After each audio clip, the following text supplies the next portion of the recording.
পুরনো দেয়ালগুলো কি কথা বলতে পারে? এই বাড়িটার সামনে দিয়ে গেলেই আমার কেন জানি মনে হয় এদের না বলা অনেক কথা শোনা বাকি রয়ে গেছে। হাই, আমি সুচরিতা, অনেকে প্রীতিও বলে।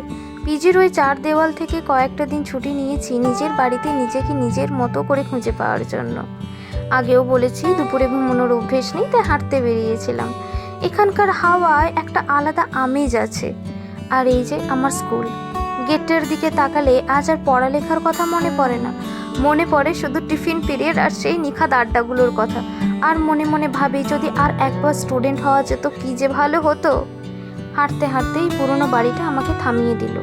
আচ্ছা, কখনো ভেবেছো এই বাড়িগুলো কতই না গল্প লুকিয়ে রেখেছে নিজেদের অন্দরমহলে? আমাদের জানা না জানা কত মানুষের জীবনের গল্প। ফিরে এসে নিজের প্রিয় কোণায় বসে এক কাপ ধোঁয়া ওঠা চা। জানো তো, বাড়িতেই নিজের মতো করে সময় কাটানোটাই আমার কাছে আসল লাক্সারি। তোমাদেরও কি কোনো পুরনো বাড়ি দেখলে মনে হয় সময়টা এখানেই থমকে যায়?